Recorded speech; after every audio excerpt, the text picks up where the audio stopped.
Bien, muy buenos días. Les traigo hoy día antecedentes que he recibido en conversaciones con con los jefes de los departamentos de acceso abierto y conexiones, de cara un poco a lo que ha sido el desafío 2020, que ya nos plantea nuestro director ejecutivo, y, ahí. Y también un poco para darles a conocer el trabajo que se ha hecho hasta la fecha. ¿Y qué buscamos con eso? En definitiva, a partir de la nueva estructura que comienza a tener el coordinador eléctrico y la creación de esta nueva subgerencia, queremos eficientar los recursos internos, queremos eficientar las sinergias que existen hoy día en los departamentos y que un poco les voy a resumir en las próximas láminas. Solo para dar un contexto general, el proceso de conexión y acceso abierto da respuesta básicamente a la creación de nuevos proyectos en el sistema eléctrico nacional. Y también apunta, a partir de los cambios de la ley, en proveer y garantizar un acceso abierto al sistema de transmisión. Es decir, a diferencia de lo que había antes de la ley 20.936, hoy día lo que se busca es un uso eficiente del sistema de transmisión. ¿Eficiente en qué sentido? En que cualquier usuario pueda tener acceso a este sistema de transmisión y, por otro lado, aquellas instalaciones que sean de carácter dedicado también puedan ser utilizados por terceros siempre y cuando exista una capacidad técnica disponible. Entonces, en ese contexto, por un lado, tenemos la planificación energética a largo plazo, donde el Ministerio de Energía entrega los lineamientos de lo que queremos obtener como país a partir de esta transformación energética que estamos viviendo y genera algunos escenarios. Estos escenarios son analizados, algunos son tomados como referencia, son sensibilizados por la industria, por el coordinador eléctrico en su propuesta de plan de expansión y finalmente se traducen en el decreto de la Comisión Nacional de Energía para obras nuevas. ¿Qué es lo relevante de esto en términos del proceso de conexión? Que estas obras nuevas o ampliaciones de instalaciones existentes se transforman en proyectos. Proyectos que van a ingresar, por supuesto, al coordinador eléctrico. Esos no son los únicos proyectos que entran sí al coordinador eléctrico, como voy a resumirles enseguida. También hay obras urgentes. No solamente lo licitado, sino que obras urgentes que tienen un marco de acción que está definido en la propia ley, el artículo 102. Entonces, también tenemos como responsabilidad sancionar si las obras que se están proponiendo como parte externa del plan de expansión, es decir, que no son parte del plan de expansión, deben ser o no decretadas para hacer una obra en construcción. Y estas están determinadas bajo la resolución exenta 360 y la modificación de la 167, concentrada básicamente en dos tipos de proyectos. Una, aquellos proyectos que tengan como foco asegurar el abastecimiento de la demanda, y por otro lado, proyectos de generación. Pero no es al libre arbitrio, o sea, hay que justificar por qué estas obras no fueron consideradas como parte del proceso de planificación de la expansión, ya que el objetivo es que sea un proceso ordenado. Entonces, hay temáticas que son analizadas respecto a la necesidad. La responsabilidad del desarrollador de proyecto es presentar y poner en contexto cuál es esa necesidad, el nivel de urgencia que tiene, por qué esta obra no fue considerada dentro del proceso del plan de expansión, y en definitiva generar un documento, un informe que el coordinador aprueba o rechaza. Y el trabajo interno es un trabajo que también realiza la futura subgerencia de planificación. Hoy día lo realiza el Departamento de Planificación. Pero la aprobación o el rechazo de dicho informe en el contexto de la justificación no garantiza que esa obra se vaya a construir, sino que ahí pasa a la instancia de la Comisión Nacional de Energía, quien finalmente autoriza o rechaza la construcción de dicha obra, si en definitiva se excluye el proceso de planificación y puede tener una vía paralela de decretarse en construcción. Este es otro tipo de proyectos que también ingresan al coordinador. Entonces, para tener un mapa completo, esta es la diversidad de proyectos que uno se va a encontrar. Todos aquellos proyectos que están en el ámbito del acceso abierto, ya sea el sistema de transmisión nacional, zonal o instalaciones dedicadas, y también aquellos que hayan sido autorizados por la Comisión Nacional vía artículo 102. Por otro lado, están todos los proyectos que se generan a partir del plan de expansión, con las obras licitadas, y también modificaciones relevantes y no relevantes. ¿Qué significa esto? Modificaciones de instalaciones existentes que lleven a algún cambio topológico que pueda impactar en el sistema, que sea de un impacto relevante. Y las modificaciones no relevantes que están normalmente asociadas a normalizaciones, a correcciones que hay en las instalaciones existentes o alguna puesta al día que tenga que realizarse. Y la entrada es así. Todos los que sean los proyectos que necesiten un punto de conexión para ingresar al sistema entran por acceso abierto. Esa es la entrada única al proceso interno. Adicionalmente, como les mencionaba recién, aquellos proyectos que quieran decretarse vía artículo 102 como una obra urgente, si bien entran al Departamento de Acceso Abierto, aquí empiezan las primeras coordinaciones internas con el Departamento de Planificación, futura subgerencia de Planificación, quien va a analizar la situación y también va a sancionar el informe como favorable o no. Siendo favorable, entonces ahí el proponente puede ir a la CNI y solicitar con ese informe que se le autorice la construcción. Las obras del plan de expansión, las modificaciones relevantes, no relevantes y también proyectos PMGD son proyectos que van a administrarse directamente por el Departamento de Conexiones porque ya están con una obra decretada, ya están decretadas en construcción. Entonces tenemos sinergias que son naturales entre el Departamento de Acceso Abierto y Conexiones, en términos de que por eso también la nueva estructura responde a la idea de que busquemos que optimizar esas sinergias y que tengan una única línea jerárquica de dependencia, cosa que sea más ágil la comunicación y el intercambio de antecedentes. Y por eso ambos departamentos de la futura estructura van a depender de una única subgerencia, que es esta nueva subgerencia de Conexiones y Acceso Abierto. Pero eso no termina ahí. Hacia adentro participan diversos departamentos. ¿Por qué?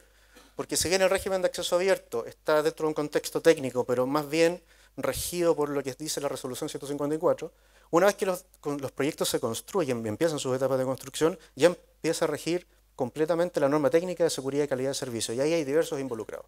Los estándares de los proyectos están definidos en esa normativa y el Departamento de Conexiones lo que hace es gestionar internamente las distintas dependencias, las distintas responsabilidades al interior del coordinador que garanticen el cumplimiento de esos estándares, ya sea con la futura subgerencia de Ingeniería y Proyectos, departamentos de Ingeniería, departamentos de Diseño, normativa, la gerencia de operación, a propósito de todos los estudios operacionales, restricciones eventuales que pueden haber en el sistema, y por supuesto la gerencia de mercado con los sistemas de medida.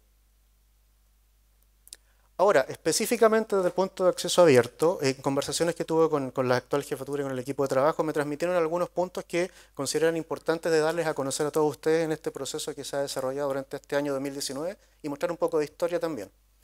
En el contexto general, no voy a dar la lata, digamos, de leer los artículos, son extractos textuales de la ley, pero simplemente quiero destacar en el artículo 72.1 los tres pilares que rigen qué significa que debemos entender por la coordinación de la operación de los sistemas eléctricos.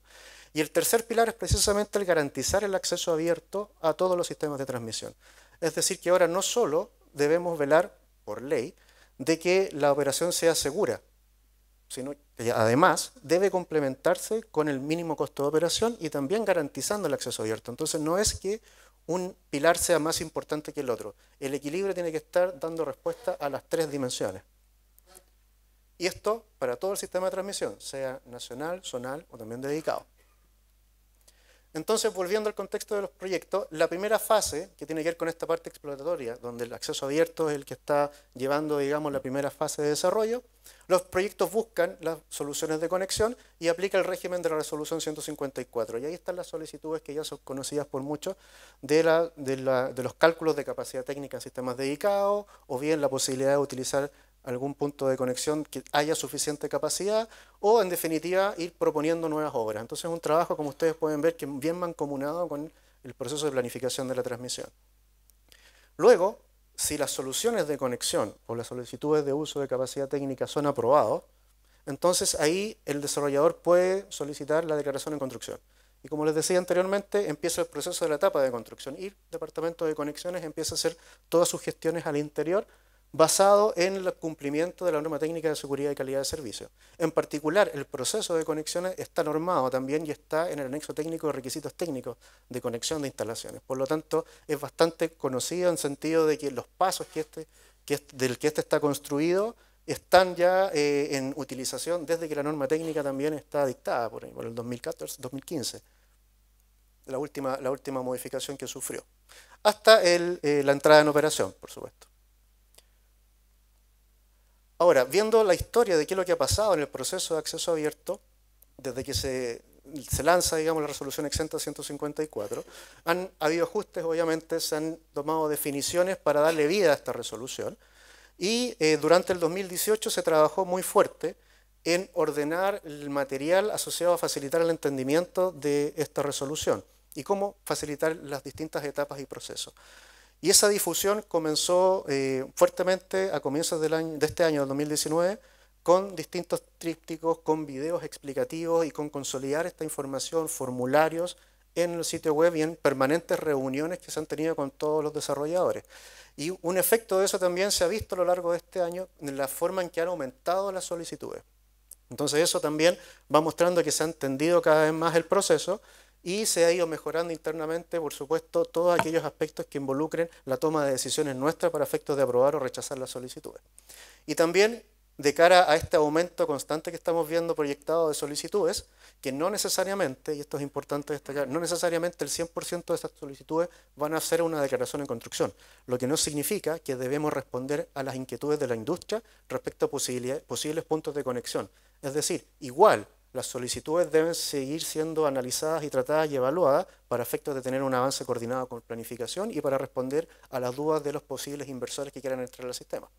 Entonces, para poder responder a ello, está en desarrollo durante todo este año y entiendo que hoy día en la tarde, me comentaban los profesionales de acceso abierto, empiezan algunas pruebas específicas con distintas empresas coordinadas y también no coordinadas para poner a prueba una nueva plataforma de acceso abierto que facilite la gestión también de las empresas al seguimiento de estas solicitudes. Poder encontrar en definitiva en línea y sin necesidad de estar consultando, solicitando reuniones por los tiempos de respuesta que ello involucra, toda la información asociada a los proyectos que están hoy día solicitando solicitudes de conexión. También hay un ambiente privado donde yo voy a poder hacer un seguimiento directo, si yo soy el interesado, de qué etapa del análisis de la solicitud de conexión me encuentro. ¿Cosa de qué? De poder transparentar el máximo posible cuál es el estado del proyecto, cuál es el estado del desarrollo y los tiempos que están tomando cada etapa. Una ventaja que me quiso recalcar el equipo que está detrás de este proyecto es que hoy día esta plataforma se lleva a una tecnología cloud. ¿Con qué objetivo? Que esta plataforma esté 100% disponible 24/7 y que además tenga elasticidad de recursos en términos de que si por alguna razón muchos interesados interrogan simultáneamente la misma plataforma y quieren mucha información al mismo tiempo, esta plataforma no colapse. Entonces, internamente, dentro de los contratos que tenemos bajo estándar Tier 4, la plataforma va a poder responder y redistribuir recursos computacionales al interior de este sistema cloud para que no hayan bloqueos de páginas, que digamos, no se caiga la página en definitiva. Situaciones que en algún minuto pasaron cuando los servidores eran propios, eran nuestros. Hoy día no, se están llevando a plataformas digitales que tienen un alto desempeño internacional. Desde el punto de vista entonces de acceso abierto un poco, la idea era transmitirles de que vienen cambios de cara al 2020, apuntando fundamentalmente a facilitar la gestión de información tanto de ustedes como de nosotros en nuestra capacidad de respuesta de poder informar cuál es el estado de una solicitud.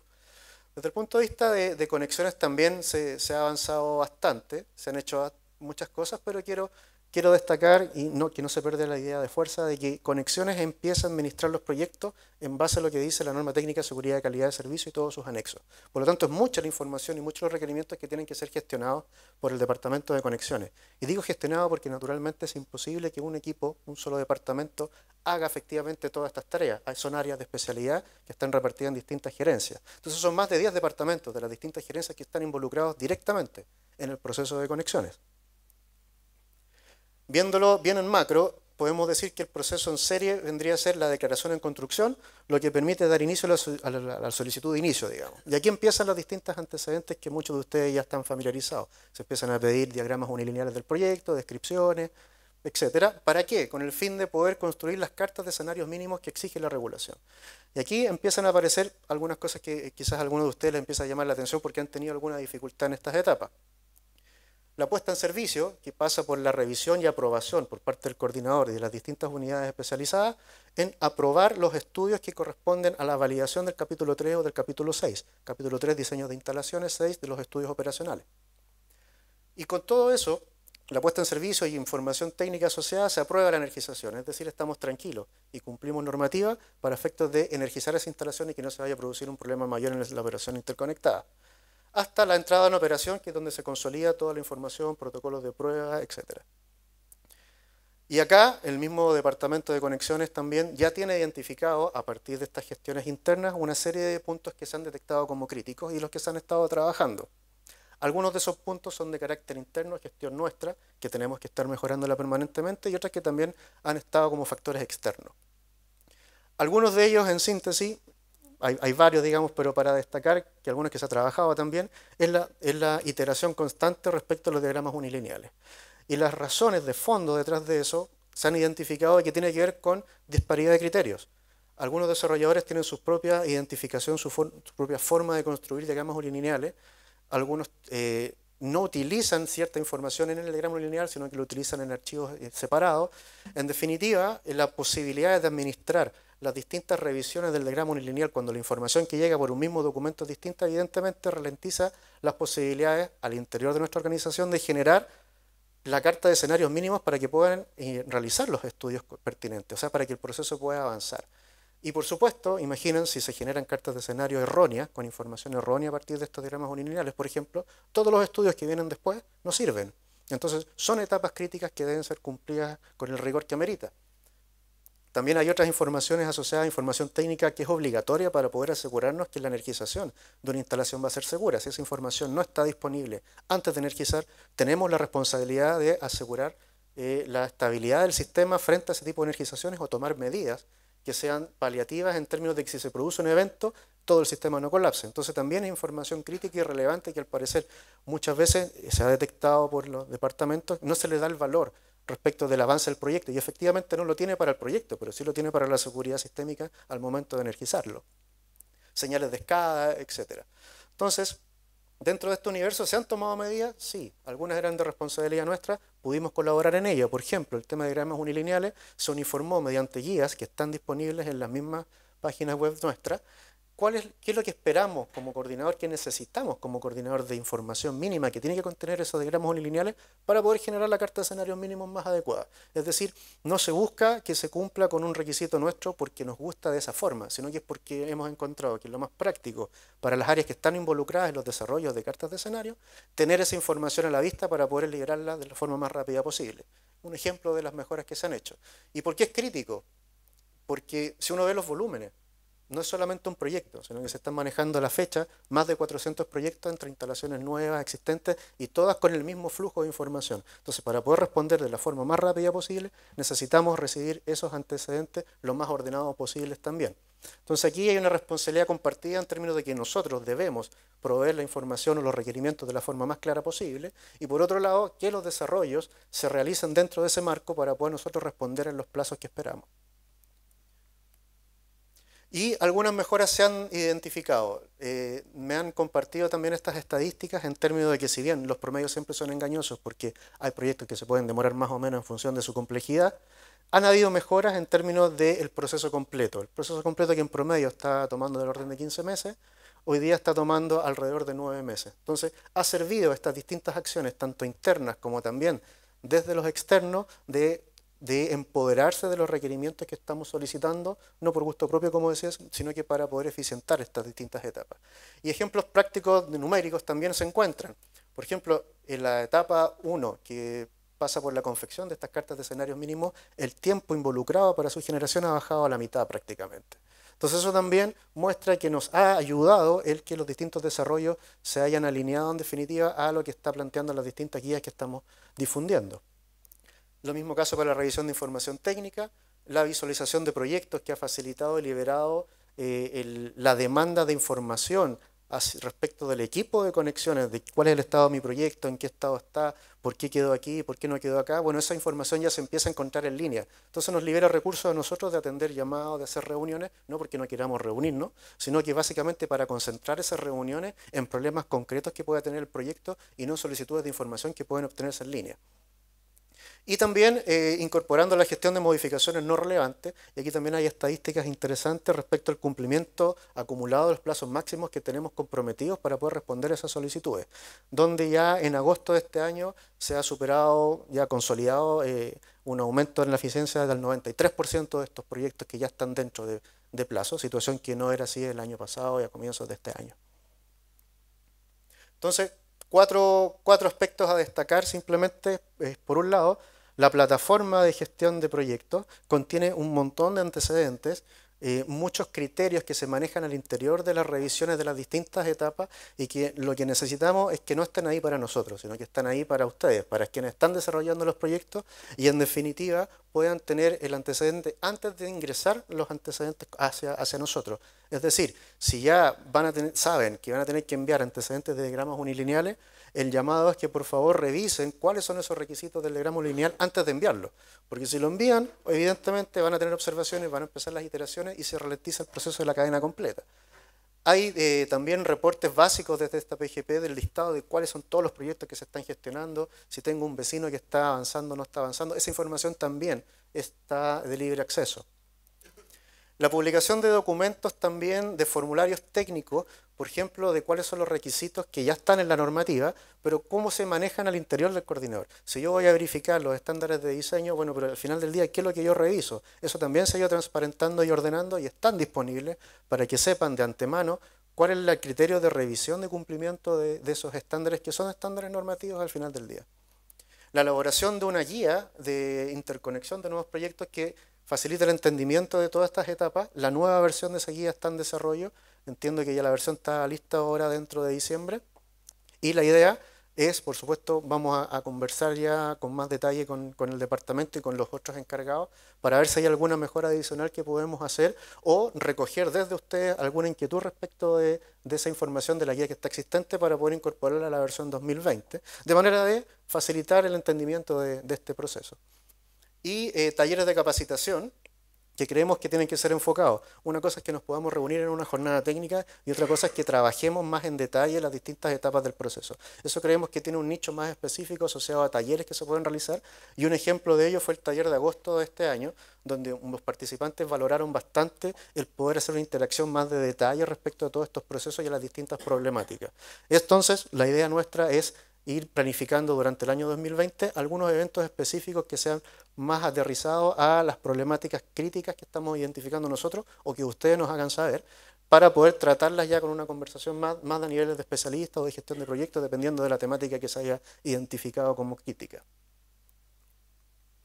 Entonces, como reflexión final, tenemos un nivel de conciencia distinto a cuando partió el proceso de la resolución 154, cuando se empezó a aplicar la normativa vigente con este nuevo rol, el rol que cambia del coordinador eléctrico. Los niveles de conciencia ya son distintos, por lo tanto, los problemas ya están identificados de forma distinta y se quieren abordar de cara, por supuesto, a mejorar la eficiencia que podemos tener al interior en la nueva estructura y también en la forma en que nos relacionamos interdepartamentos. ¿Para qué? Para poder responder en tiempo, plazo y forma a las expectativas que todos ustedes tienen también sobre nuestras funciones. Eso es. Muchas gracias.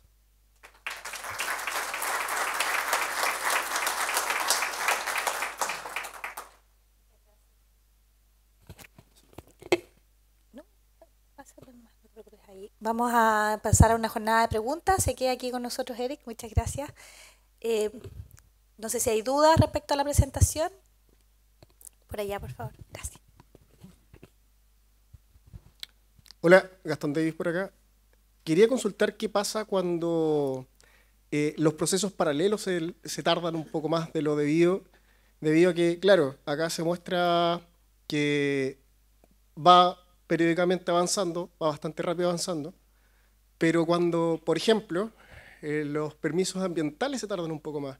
¿Qué pasa justamente con esta plataforma? No sé si se puede declarar, obviamente, que yo me voy a atrasar en ese tipo de permiso o algo en el fondo que me logre equilibrar el tiempo entre estos dos permisos necesarios para la construcción de líneas, generación, lo que sea en el sistema de transmisión.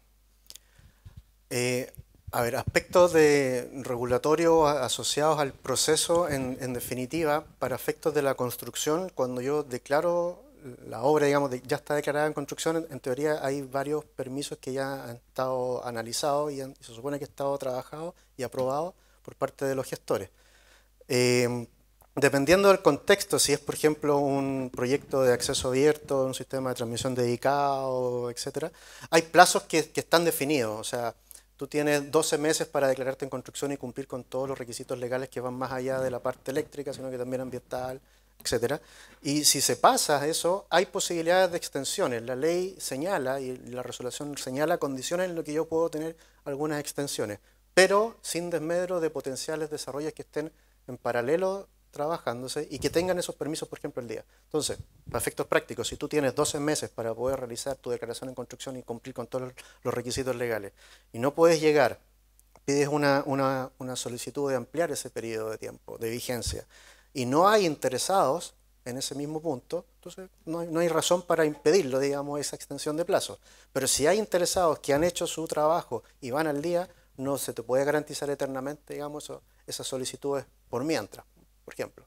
Hay ciertas flexibilidades que están contempladas en la normativa y que se utilizan y estamos obviamente llanos a aplicarlas, pero también sin desmedro de que hayan otros proyectos que han hecho esa tarea antes, por ejemplo, no han tenido esa dificultad y en definitiva están avanzando en tiempo y en plazo conforme a la ley. Entonces, la flexibilidad existe en la reglamentación, no la imponemos nosotros, no tenemos interés en rigidizarla tampoco, pero no podemos pasar a llevar también el derecho de otros desarrolladores que quieran ingresar a hacer uso del sistema de transmisión.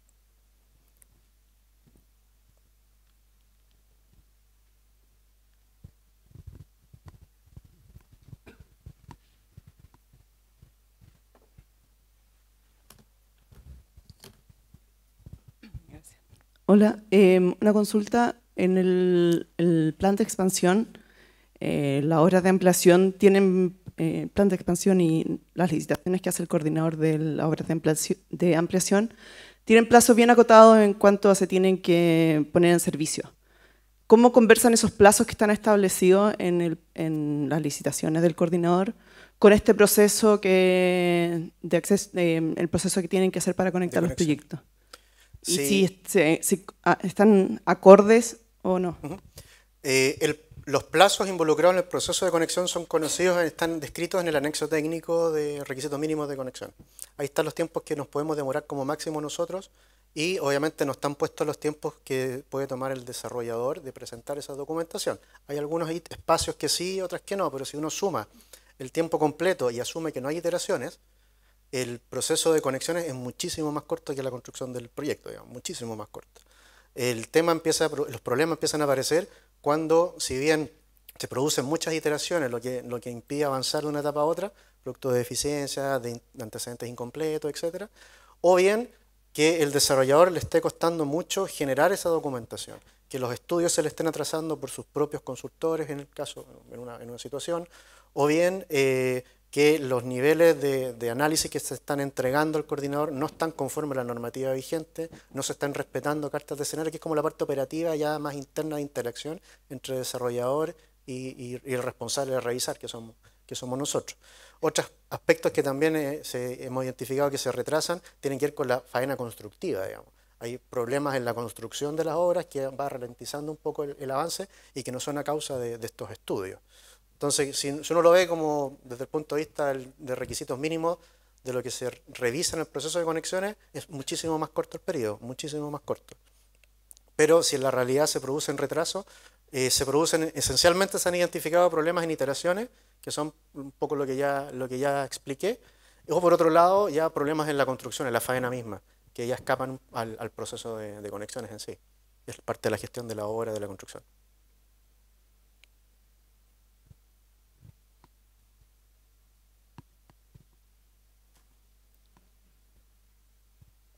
Muchas gracias.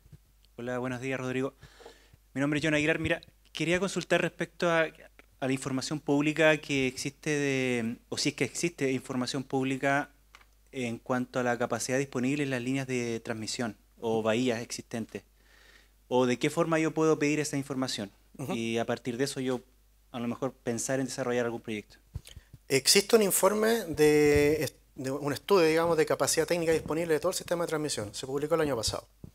Está en el sitio web de la parte de acceso abierto y ahí hay un diagnóstico completo de muchas líneas de transmisión del sistema nacional y que muestra cuál es la capacidad técnica y no estática, sino que en distintos horarios, de acuerdo a los usos históricos que han tenido y los cálculos que se han realizado a partir de los parámetros técnicos de la línea. Esa información existe, digamos, está disponible en el sitio web. Adicionalmente, se acaba de publicar, entiendo que ayer, un estudio asociado al uso esperado del sistema de transmisión hacia adelante, que en el fondo va proyectando un poco qué es lo que se está visualizando a partir de los cambios de escenarios de generación y de proyectos de demanda, cómo se estaría utilizando el sistema de transmisión. Eso también es un input relevante para efectos del análisis que está requiriendo. Y al final del día, si tienes alguna inquietud respecto de un punto específico de poder conectarse, está todo el proceso de acceso abierto para pedir solicitudes de conexión.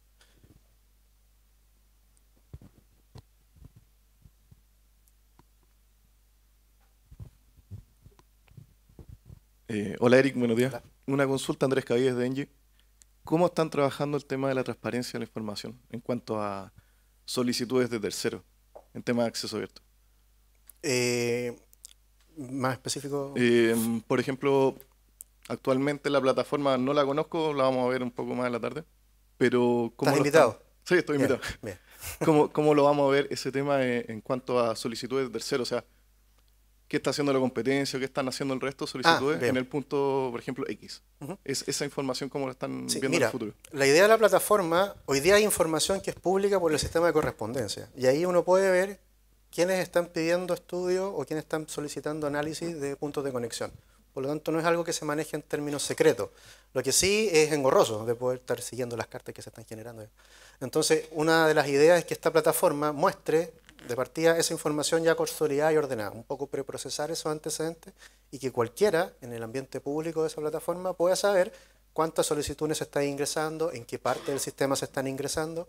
Y es un poco, si lo quieres ver desde el punto de vista de estrategia competitiva, si es que hay algunos desarrolladores que están compitiendo conmigo en el punto, etc. Bueno, esa información va a estar. Lo que yo entiendo, y eso en el detalle lo vas a ver tú mismo en la tarde, y eso se va a hacer extensivo a todos, por supuesto, porque la tarde parte en una fase como de marcha blanca de pruebas internas. Va a haber una parte privada donde tú como desarrollador o quien requiere, digamos, el estudio de solución de conexión, en la carpeta del expediente del proyecto con todos los detalles, ese es privado, digamos. Eso no va a estar accesible a cualquiera. Pero saber que se está pidiendo ese análisis, saber más o menos de qué estamos hablando en términos de qué tecnología es lo que está buscando punto de conexión, de qué potencia, eso está en las cartas y al final eso va a estar público. Para facilitar en el fondo y no que estén consultando, de hecho un poco esto, evitar reuniones para informarse de algo que ya deberían saber, lo que pasa es que estamos en falta en términos de facilitar el acceso a esa información y la plataforma lo que busca es eso, pero sin pasar a llevar las partes comerciales propias, digamos, de los desarrollos y lo que es la carpeta de expediente que dice la resolución, esa se va a mantener en ambiente privado, por supuesto. Y más detalles en la tarde, porque yo tampoco los tengo.